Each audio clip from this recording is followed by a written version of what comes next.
Makasitraka anao hatrany manjohy ny fandaharana olo-pirenena ho vokarin'ny CENI. Ny fanavozana tanteraka ny lisitry ny mpifidy no andeha hivalaparatsika ao anatin'ireo fandaharana atoato.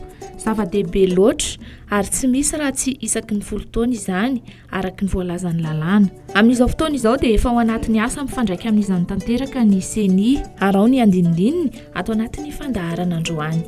Raha ny tetiandro dia ny fandrafetana sy ny fanontana ireo takelaka fanisana ny mpifidy isan-tokantrano no ilofosan'ny CENI amin'izao fotoana izao. Mizara roa mazava tsara izany dia ireo takelaka specimen hampiasaina amin'ny fanofanana ireo mpanisa mpifidy, an-daniny ary ireo takelaka ofisialy hoentin'izy ireo mirotsaka hanao ny fanisana ifotony, an-kilany. Anatin'ilay fanomanana ny pitsopitsondrehetra efa vita arak'izany zany zao ny hoe ohatrotry ny ahoana ny takelaka ho ampiasaina rehefa rakitra ny fanisana ireo mpifidy eny anivon'ny fiarahamonina eny. Takelaka moa zatika ny fiche ny ireo, fiche individuel de recensement des électeurs.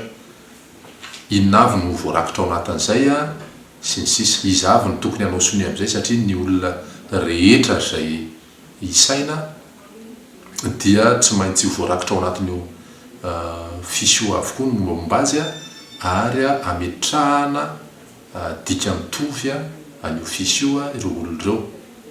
Dia efa mampiomana anareo sahady zany ny CENI fa raha sanatrika tsy nahazo dika mitovy anareo dia takio satria sady tsy vitany hoe zoa anareo zany fa mba hisorohana ny ataontsika hoe mety tsy fifankazahoan-kevitra eo amintsika dia tsara ianareo manana an'izay ho porofonareo. Iny resaka fiche iny zany efa vita zao ny fanampariahana azy zany zao no jerevantsika hoe ahoana ny fomba handaminana azy satria tsy 770 ihany ny distrika fa misy commune koa mila jerena, misy fotoana koa mila jerena. Aorian'io dingan'io dia iroso amin'ny fandraisana ireo mpanisa mpifidy sy ny fananganana ny komity mpiadidy fifidianana ifotony ny CENI. Tsy ambanin-javatra ihany koa ny fanentanana sy ny fanabeazana ireo mpifidy, mikasika ireo tsara ho fantatra izy ireo ao anatin'ny fanavaozana tanteraka ny lisitry ny mpifidy.